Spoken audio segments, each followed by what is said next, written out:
All right, it's time. Down here in the bottom left, representing TeamLiquid.net, we have JinRo.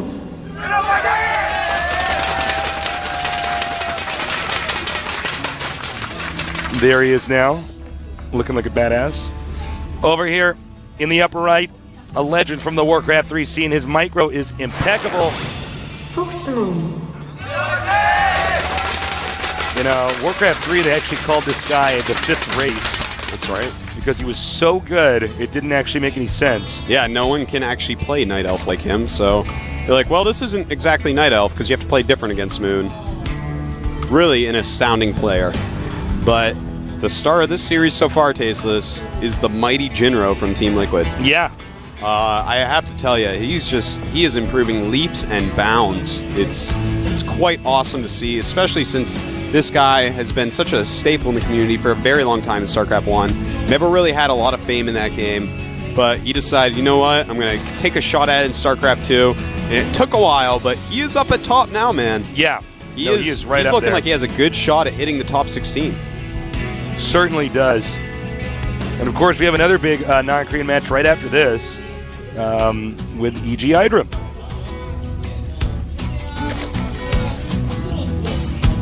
It's drones being moved over here. Hatchery first. I doubt we'll see anything remotely close to what we saw JinRo do in the previous game. Oh, no. That was specifically to use the terrain on Scrap Station, which is very thin. This is a much more open map. You can't play anywhere near the same on this map. Of course, you can do things like siege expands and whatnot. That overall is a solid strategy, but we won't see just like a wall-in expansion off one unit type of thing. Now we have a drone moving through here, scouting his opponent. And I gotta say, it's definitely gonna be a different game from here on out. Unlike our first game. Our first game was actually quite interesting. I know Artosis and me couldn't stop talking about the mistake from Moon, but it was really important to kind of hammer that issue in because a lot of people don't understand how to play against Turtling Terrans. That can be pretty tough. Oh, it is. It's a tough thing to learn. You have to understand that you gotta be so patient. Yeah, very much so. Interesting play by JinRo right now. He does have that factory at his wall-in, but no second gas yet. This is pretty smart of him to put the Marines on the outside just because that way the drone can't get up the ramp to see the factory. Well, it'll see the factory, just won't be able to get into the base. Right. Well, we do... the thing is, he's not getting another gas. He has no add-ons for the factory or the barracks right now. So I think we're going to see the Marine Hellion pressure attack. This is something that TLO did a lot during the beta. Tarson has used it like non-stop since the beginning of time in this game. It's actually quite a nice little timing here. You move out with these Marines, and between the Marine Micro and the Hellion splash damage, does a really good job. So we see right now, Moon gonna see this as coming with his Overlord, I believe. No, he may have just barely missed that with the Overlord in the center, because his Zerglings are all going in the wrong direction. So far, Moon just droning up. Meanwhile, Marines coming close, trying to force him to make some Zerglings. As you can see, there's 8 on the way. Now, you got to be careful when there's a Hellion out like this, because if those Lings get in alignment, they usually do when they're retreating. And he's going to kill this Overlord, Tasteless. This is actually so huge. Oh, nice. Moon, almost called him Maroon, is now supply blocked temporarily. This is a bad situation to be in. Right now, JinRo has so much... picking off extra Zerglings. JinRo is actually... He's in a very good position right now, Tasteless. Oh, JinRo, if he does this right, could take out so many units. It's not a death blow, but it certainly is going to get him very far ahead. Oh, yeah. That Hellion right now, 8 kills. That is a hero, right? Yeah, it's about to make it to 10 if it kills this Ling. Right now, Moon is like, how did you get a Blade Master? It's not, it's just a Hellion Moon. 10 kills on that Hellion. He has forced Moon into making a lot of Zerglings. And as long as JinRo just tightens up that wall, as he is doing, it looks like he's going to be pretty safe right now. And in a comfortable little lead. Not a big lead, just a little lead. You know, those Zerglings being quite useless right now.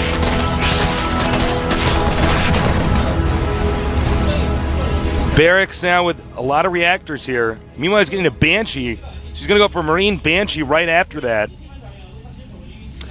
Yeah, you know, that single Banshee is actually quite awesome. You put the fear of the Banshee in your opponent. You have to play different with a Banshee out there, Tasteless. You can't just go send a drone off to make an expansion. No, not at all. You have to have some sort of anti-air go over there and stop the Banshee. It's interesting to see JinRo's builds here because he's just so His unique builds are and awesome. solid. Yeah, They really, truly are. it really does differ from the Korean style of play.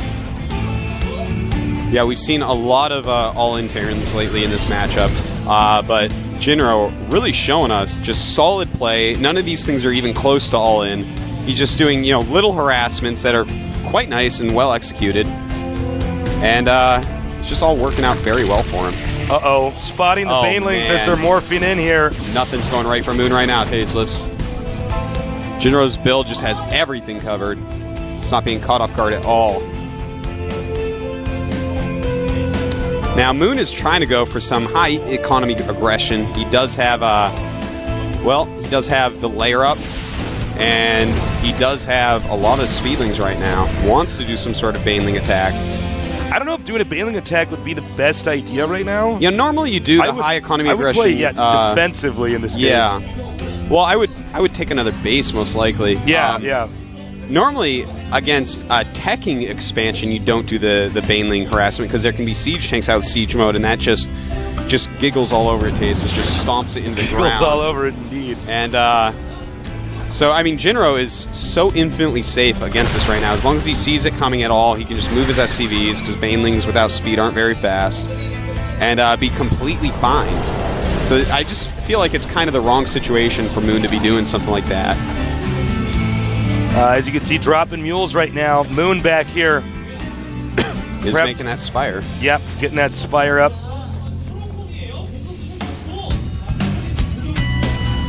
Now we have the Banshee on the way out here. Not doing that much damage, but I gotta say, just having one Banshee like this on the map can actually interfere with the Zerg so much. He has to rely on Overlords to keep map control, keep intel. In fact, I wonder if a way to even improve this build would be to get one Viking after the Banshee and just bully Overlords around off the map. Yeah, it's definitely a good idea there, Tasteless. I mean, the Banshee's just so nice. Before the mutas get out, you fly around, you clean up the watchtowers and stuff, and it keeps Zerg so much in the dark, like you were saying. Now, we do see over here this Marine is attacking, and the Banshee looks like it's coming as well. But there are Mutalisks being made for Moon, as well as Baneling speed. Very solid opening. Moon has to get this expansion up right now. Terran is in really good shape from that attack early on. Yeah, I think he's going to have no problem. These Mutas are just going to come right down here as soon as they're out, which is going to be very soon. And there they go. So, Banshee's done a very good job. In fact, weakening up the hatchery a little bit. Maybe you'll be able to kill it later with its reduced health. And will Moon kill the Banshee? Yeah. Bye, Banshee. Uh-oh. Is he going to get it? Oh, no. Now, what will JinRo decide to do? If he just attacks right now, he might be in a lot of trouble because Baneling's speed is done for Moon. He's got a good amount of mutas, a good amount of Zerglings. But, you know, JinRo so far has made really great decisions. I think that we are going to see him push at a correct timing where he's going to have, you know, enough siege tanks there to cover. Oh, hold that thought. He's actually... Oh, I thought he was going to do it once again, just fly in there. You can see the mutas are just trying to see if there's a hole here anywhere he can do some harassment. JinRo looks pretty tight, though. Go ahead, Artosis. I do want to point out why I'm falling in love with JinRo's Terran. Look at that command center. We've seen so many Terrans just sit on 2 base for so long, but JinRo is instantly making that 3rd command center, and that's going to allow him, like we saw last game, to just have insane later game macro, because that's where Zergs are winning games right now, is the Terran just sits on 2 base too long, and the Zerg is like, well, even if you take it now, I have too much. So JinRo is staying right up on time, taking his bases, expanding, playing macro games as Terran. It's a beautiful sight to behold after seeing so many Terran all-ins lately. Yeah, we know what it is that he's playing it more properly. I mean, he's basically not investing on just winning off of a 2-base timing attack. He's just going to play it safe. He's actually not afraid of any part of the game, Tasteless, playing the entire thing. Here we go. Here comes an attack. And not sure how much those Zerglings will do. Nice save there with the medevac and the Thor picking that up. The mutas are inside the base, attacking the turret. Thor's going to be up there in a second, though. And there he is, chasing them away. Saves that tank in the medevac. Nice move. He did at least delay the destructible rocks from being destroyed, so the gold base doesn't get up and running as quickly. Moon playing this overall a lot better than our previous game, thus far at least. Yeah, definitely. Oh, look at this nice line. Did you see that? Yeah. That was pretty slick. Not going to get surrounded by Zerglings as easily. Yeah, it helped that the rocks were there to split them out. And look at this, a nice little attack here, taking out that Thor Tasteless. Very nice. Meanwhile, the Lynx pouring in here. Yeah, Marines that rally out, though, chasing those mutas away very quickly. So the mutas took actually a lot of damage to kill only a Thor. And JinRo is looking really good. You know, Moon is setting up his 4th base over on the side, but JinRo has that gold base. And let's take a look at these supplies. 149 against 144 with JinRo in the lead with the 3rd base already out. Yes, indeed, Tasteless. Yes, indeed. Yes, indeed. I know you're as shocked as me, but this is some really great Terran play. No, this is very, very nice. Oh, you should have stuck with the group Marine. Oh my God, the luckiest Marine in the world. Settle down, JinRo. Microing that one Marine. I know, like just go back to your group. Well, that Marine would have had quite a story, Artosis. Yeah. Nobody I was completely surrounded. They're like, no, you weren't. And then I started mad dogging the Zerglings, and they just turned around. He's sieging up, pushing out now. I believe JinRo wants to approach this expansion over here. Yeah, it looks like he is getting ready to push in there. He's handling this just like a good Terran player would in StarCraft 1. Line up the siege tanks over here so that he can do a lot of splash damage. Meanwhile, taking the mobile part of his army, stimulating and attacking up in the direction where the expansion is. And just this little Marine force going to battle those mutas. Here come the Banelings and his Marines in the back. Going to be careful about that. But now he knows where the army is. He's got enough that he's not going to die to it right this second. And he may just go ahead and reinforce that push because the supplies are going more in his favor. 144 to 155 now in JinRo's favor. But Moon, he isn't going to be completely outclassed, Tasteless. No way, no how. He's taking that 5th base.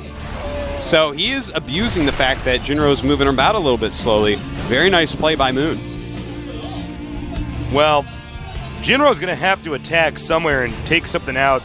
Otherwise, Moon's going to get too big. You can't be passive in this situation. You can't do what JinRo did in the previous game, do the architecture of the map. Looks like we got an attack over here. Whoa, nice wall in over here as well. JinRo is basically very prepared this game around. Looks like there is a small hole, so he will be able to leak through. More forces coming down here to try to catch him. Really nice play here with these Banelings. Going to clear out a lot of Marines so the mutas can do a little bit more damage, but there's a lot of turrets.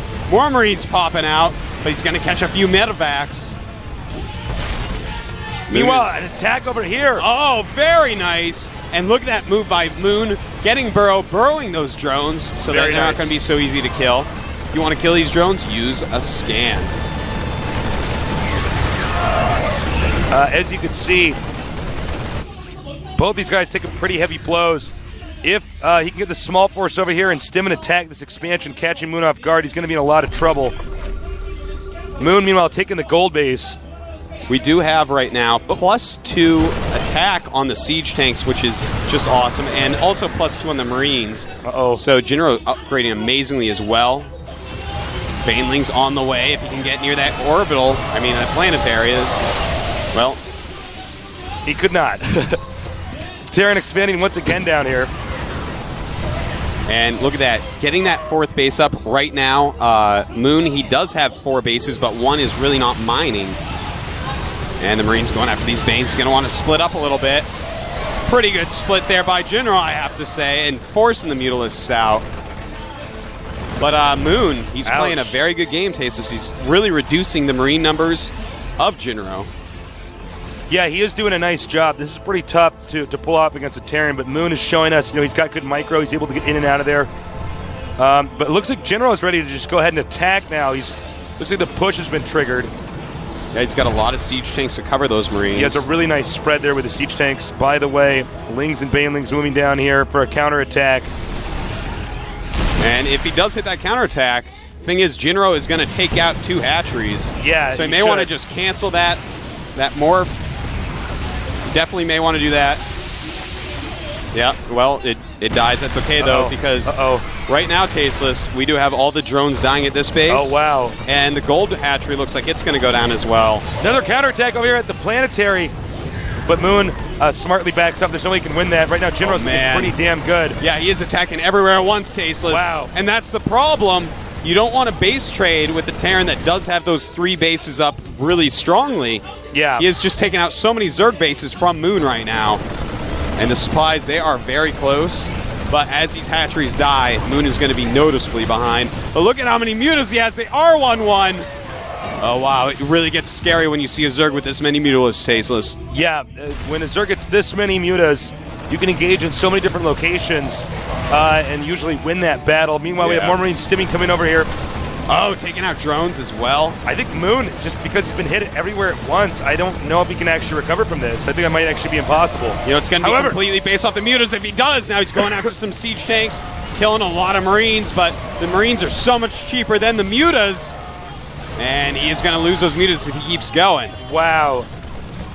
JinRo representing here, taking out the most accomplished Warcraft 3 player of all time. Doing a great job against him.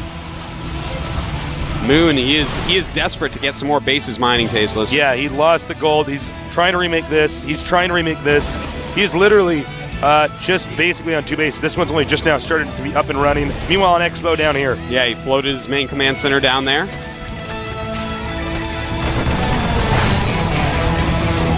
And we do have some Baneling landmines going up. And yeah, right up here. Yep, so he's got some good landmines out there. It's pretty good for the late game, but JinRo right now has so many siege tanks. That's going to be scary. Yeah, siege tanks basically counter Banelings. They can tank the damage, and their splash damage, of course, also does so much. But will he end up putting JinRo, his army, over the Banelings? Hard to say. If he uses a single scan in that area, it's going to be hard for Moon to do anything here. He might actually end up using a scan just to spot this. Meanwhile, small force of Marines coming over here, but stopped by Moon's Lings. And it looks like he's going to take out yet another Moon base. Moon does have that top left expansion, though. By the way, guys, send in questions for the whoever you think is going to win this series. In this case, looks like it's going to be JinRo, because we're going to have an interview with him. Artosis, the best interviewer for Starcraft in the world. The Larry King Live of Starcraft. There you go. There you go. We see now the supplies really going in JinRo's favor, 169 to 126. I'm really just so astounded by the level of JinRo's play here. This guy is working hard, and it is paying off. Moon really in a hard spot. Uh-oh, a drop over here from JinRo going towards Moon's main. That's going to force the Mutalists to relocate. Meanwhile, another push over here from the bottom. Moon takes out that drop, but can he take out this push? It's hard to say, man. The Banelings aren't going to be very good against that many siege tanks. And with a Thor in there with +2 attack, in fact, 2 Thors and a bunch of Marines, oh man. If JinRo just sieges up, this is not going to be an army that Moon can even encounter. He's going to have to run around like we see him doing now. Moon goes for another counterattack, but JinRo's all over it. He already lifts up and moves the orbital away. And we do see that Moon is going to lose his expansions again. And he's going to take out this hatchery over here. But Moon, in the meantime, is down here with a lot of Banelings. And it looks like he wants to go up and hit some of these Marines. But with so much mech up there as well. And look at this, mutas. This is actually becoming a very close game because Moon is just all over the place. Oh, wrong place. This is that. Ooh, that's too bad. That could have done a lot of damage. Yeah, if he had gotten the Marines in there, could have probably won the game just with the mutas. Moon is almost starved to death. He literally only has about 250 minerals to mine from within his bases. I guess if you add these 2 patches in. But if you look at the Terran as well, he only has a couple thousand left with the gold. So, I mean, yeah, right now JinRo is well ahead, but Moon is doing a good job with these mutas, really abusing the mobility of Terran. We have a command center about to land over here, and you know, there's almost no way Moon can recover. Moon is basically been forced to long-distance mine. Yeah, basically right now, if JinRo just sits tight, gets another base down, defends it, and then goes out again, yeah, no amount of Moon's maneuvering should be able to get him out of this situation. Yeah, this is not a situation Zerg can just finesse his way through. Yeah. Moon is like a few moves from checkmate right now. Yeah, you know, he has about half the supply of his opponent, and JinRo's just looking good. His unit composition completely counters what Moon does have. Yeah. So Moon going to go around here, see if he can't do some harassment. I'm not sure if Moon's actually not even where this location is actually occupied right now. I think he's going to pretty much assume it, but here we go, Tasteless. These Mutalisks going to fly in here, see what they can do. Going to go after that Thor right there. Good job taking out that Thor very quickly. But more Marines come, he's going to have to run. And he's got to go do more stuff like that, but in overtime, Tasteless. He's got to be doing it non-stop, or JinRo is just going to be maxed, have that base up and be like, okay, it's time to push. But that's basically what's already happened. Yeah, the time has come for the second push. JinRo's at 190. He's basically maxed. Man. He's scanning. Scanning for Baneling bombs. Ouch. It's going to be very tough. JinRo actually doesn't have a lot of Marines with this attack, Tasteless. Yeah, I was going to say. If Moon could somehow kill all those, he can't quite with his Mutalisk count, but if he could somehow get rid of those Marines and then eliminate the siege tanks, then a comeback would be definitely possible. You know what he could do is try to force a stim by flying by them. Yeah. Try to run down the medevac Do that a couple energy. times and but now he has 2 Thors. Oh, never mind. Never mind, Moon. Can't really force stims when Thors are around. Their range is just too great.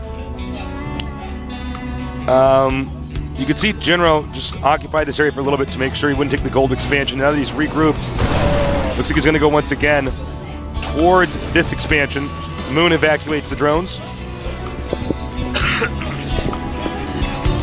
Yeah, Moon losing yet another base. Uh-oh. Moon seeing if he can't come in here.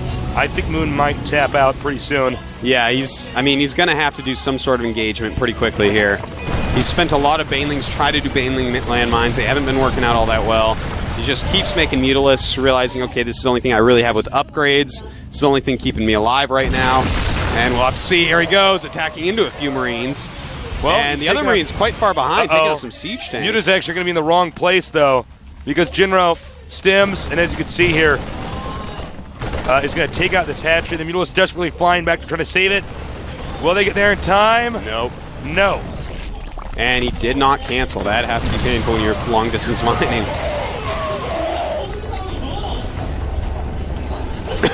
Excuse me. Well, right now, JinRo just crossing his T's and dotting his I's, making sure that he does not lose. Yeah. That's all he has to do at this point to win. I think Moon at this point knows he's basically dead. Yeah. Moon, if you look at his income, I mean, literally 0 minerals, and, 0 gas, and it's so low, it's actually almost laughable. Moon is dead. There's basically no way he can really recover at this point in time.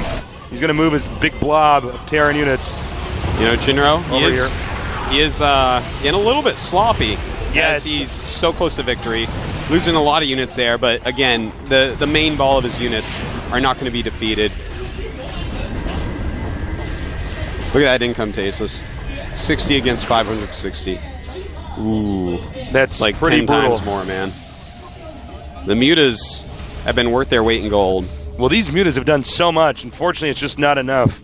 That's not a demon hunter. Yeah, I wish he'd long-distance mine, by the way, from the gold bases. Yeah, I was thinking that too. Like, not as if that wouldn't have made a difference this game, but it makes more sense to mine from the gold base to get more money. And it's much closer. Yeah. JinRo taking another position. More Baneling bombs all over the place. Part of me feels like JinRo could actually just go in there and kill him, but I guess playing it safe is not the bad decision. You gotta play safe. In a moment like this. If you lose from this situation, you're gonna kick yourself, Tasteless. So yeah, everybody's done that too. Everybody's played Starcraft has been in that position where they could have won, but they weren't patient. Mm-hmm. Happens all the time, in fact. All right. Well, the only me 3 times a day, Tasteless. Oh, that's the worst feeling. I'm sorry to hear that, Artosis. That's why I'm in such a bad mood. The gold base is mined out, so there's not too much of a point in Moon harassing that. Moon trying to pick off what he can. I like the Raven by JinRo. Yeah, he does have about 5k gas. So you may as well buy that Raven to remove creep tumors, remove Baneling bombs, Baneling landmines. Moon is taking some heavy hits here. Yep. Meanwhile, another attack over here. JinRo so good at these multi-pronged attacks. Yeah, definitely. Well, guys, it was quite a game. I didn't expect Moon to stay in the game for this long. He's done a great job, but JinRo has outplayed GG. We made Fox's Moon. Wow. The Legend of Warcraft 3 has been completely owned by JinRo. Yeah. That was unbelievable. JinRo deserves that win. Hands down, he was a better StarCraft 2 player than Moon back there. Moon's decision-making in Game 1, strategically not there. Game 2, JinRo was just playing so much better. Today is a soju day. There you go. That's right. JinRo. It's a brand of soju. That's it. Yeah, I was about to say. He's actually been brand. studying the Korean language and culture for quite some time, Yeah. so he knows that. Named himself after a Korean soju company. If you name yourself after soju, then you understand Korean culture because Artosis and I have had many a bottle of soju down here in Korea, and JinRo is a good brand. So we're going to wrap it up here in a minute. Yeah. I have to say, that was a long game, but JinRo, from start to finish in both games, looked better than Moon. He outplayed Moon. Yeah. There's no question about it. JinRo was better prepared here. He played superbly. Let's remember that there are still a few Warcraft 3 tournaments out there that Moon's playing in. Right. So we're not seeing Moon at quite the full strength that I think he's capable of. I think so. But today, JinRo was the better player, and our first non-Korean onto the round of 16 this season. Our third one ever, with only Loner and Hydra last season making the round of 16. Yeah. So pretty exciting there, Tasteless. Hopefully another one will get through next round, but we will see. I'm really happy for JinRo. I am too, man. proud of him, man. It's so the awesome. MLG national champion. It just changed him. He transformed from being, I thought gained a lot of confidence at that tournament, and he is playing like a top Terran in the world. No question that was some of the best Terran play that we've seen, especially in Terran vs. Zerg. Nothing gimmicky about it. Was prepared for every stage of the game, early game, mid game, late game. He was always doing stuff. Nothing stupid, nothing blind. Just really solid, great play by JinRo. Yeah. Everyone can learn something. I was really impressed. Guys, we'll be right back. I'll see you soon. Enjoy the interview.